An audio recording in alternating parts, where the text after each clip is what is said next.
আচ্ছা 24-এর অঙ্কটা কি বলছে যে টু বোটস অ্যাপ্রোচ আ লাইট হাউস। ঠিক আছে, দুটো বোট অ্যাপ্রোচ করছে একটা লাইট হাউসের দিকে in mid sea from opposite direction. The angles of elevation of the top of the light house from two boats 30 degree and 45 degree. If the distance between two boats is 100 meter, find the height of the lighthouse. তাহলে two boats approach এ light house, বললাম light হাউসটা এই পজিশনে রয়েছে, এটা হচ্ছে light হাউসটা। এটা দুটো boat approach করছে, তো একটা বোট ধরলাম এই opposite direction, two boat approach আর light house mid sea from opposite direction. মানে এই পজিশন থেকে দুটো বোট হচ্ছে লাইট হাউসের দিকে অ্যাপ্রোচ করছে। The angles of elevation of the top of the light house from two boats are 30 degree and 45 degree. তাহলে অ্যাঙ্গেল অফ এলিভেশন একটা 30 ডিগ্রি আর একটা 45 ডিগ্রি। এবার নিশ্চয়ই 45 ডিগ্রি যেটা অ্যাঙ্গেলটা বড় হবে, তাহলে সেটা এই পাশে হবে, এটা 45 ডিগ্রি। যত কাছে আসে অ্যাঙ্গেল তত বড় হবে, আর এটা হচ্ছে 30 ডিগ্রি।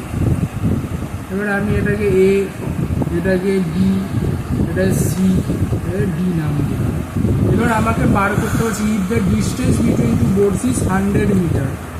এই এ থেকে সি এটা বলা আছে কত, 100 মিটার। তাহলে আমরা এখানে গিভেন আছে কত, যে এ বি প্লাস বিসি এটুকু বলা আছে কত, 100 মিটার, এটা গিভেন। এবার আমাকে বার করতে হবে কি, find the height of the light house. এই হাইটটা আমাকে বার করতে হবে। তাহলে গিভেন আছে এটা, আর হচ্ছে 25 বিডি। তাহলে এবার আমি এইটাকে এ বি আর হচ্ছে বিসি এই দুটোকে আমি আলাদা আলাদা করে কিছু একটা ধরে নিতে পারি, এক্স ধরে নিতে পারি, এটাকে এক্স ধরছি আর এটাকে ওয়াই ধরছি আর এইটাকে এইচ ধরে নেব। তাই লিখছি let A B equals to x metre, BC equals to y metre and DB equals to h metre. এবার form triangle ABD and form triangle CBD। কি পাচ্ছি, ABD থেকে আমি কি পাচ্ছি, এইটা হাইট, কারণ এই দিকে 30 ডিগ্রি রয়েছে, তার মানে এই এক্সটা আমার বেস হয়ে যাবে এইচ বাই এক্স ইকুয়ালসটা আমার এখন কত হবে, tan 30। আর ট্রায়াঙ্গেল CBD থেকে আমি কত পাবো, ট্রায়াঙ্গেল CBD থেকে আমি পাচ্ছি H by Y equals to tan 45 degree. তাহলে এখান থেকে ইমপ্লাইজ করছে H by X equals to tan 30 value কত, 1/2। আর এখান থেকে আমি কত পাচ্ছি, H by Y equals to tan 45 degree মানে হচ্ছে 1। তাহলে এখান থেকে আমি পেয়ে যাচ্ছি কত, এই √3টা এইচের সাথে মাল্টিপ্লাই হবে, তাহলে √3 into H equals to X. আর এখান থেকে আমি কী পাচ্ছি, এইচ ইকুয়ালস টু ওয়াই। তাহলে এবার এই দুটোকে আমাকে আলাদা আলাদা করে বার করতে হবে। তাহলে আমাকে এখানে হাইটটাকে বার করতে হবে, আর আমার কাছে এই দুটো রয়েছে। আর তার সাথে আরেকটা ইনফরমেশনও দেওয়া আছে, A B plus BC equals to 100 metre and also given AB plus BC equals to 100 meter, that is AB এর জায়গায় x বসালাম, BC এর জায়গায় y বসালাম, এই দুটো মিলিয়ে 100 মিটার আমার কাছে দেওয়া আছে।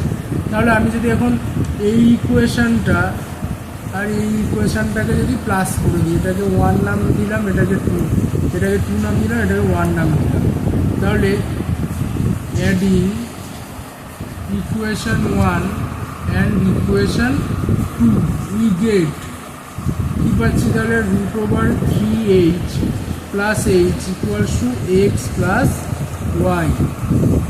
তাহলে এখান থেকে আমি কত পাচ্ছি, এইচটাকে যদি কমন নিয়ে নিই, তাহলে √3 plus 1 equals to X plus Y. X plus Y কত আছে, 100। তাহলে এখান থেকে কত পাচ্ছি, H equals to 100 divided by √3 plus 1। এবার এটাকে আমার কী করতে হবে, রেশনালাইজেশন। তাহলে 100 এটাকে নিচের থেকে রেশনালাইজেশন করতে গেলে √3+1 কে √3 - 1 দিয়ে মাল্টিপ্লাই করলাম, উপরেও √3 - 1 দিয়ে মাল্টিপ্লাই করলাম। তাহলে 100 × √3 - 1, আর নিচে কত পাবো? 2 পাবো।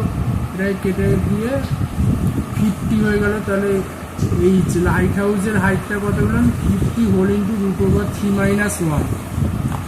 এবার এখানে ভ্যালুটাকে বসাই। therefore h equals to 50 √3 এর ভ্যালু কত? 1.732। তাছাড়া এটা -1 আছে এত মিটার, তাহলে 50 আর 1.732 -1 করলে পরে কত হবে? 0.732 এত মিটার। তাহলে এবার এটাকে মাল্টিপ্লাই করে দিই। তাহলে এটা মাল্টিপ্লাই করলে আমি কত পাবো? 5 × 2 = 10 এর 0, হাতে আমার 1 থাকবে, 5 × 2 = 15, 1 16 এর 6, আর থাকবে 1, 5 36। তাহলে তার আগে হচ্ছে একটা আমার .0 পয়েন্ট, এটা বসে গেল, আর তার সাথে হচ্ছে এখানে একটা 0 থাকবে, তার জন্য হচ্ছে এই একটা পয়েন্ট এই দিকে চলে আসবে 3.660 মিটার। হয়ে গেল কত? 3.66 মিটার হলে কত হয়ে গেছে? করেছি।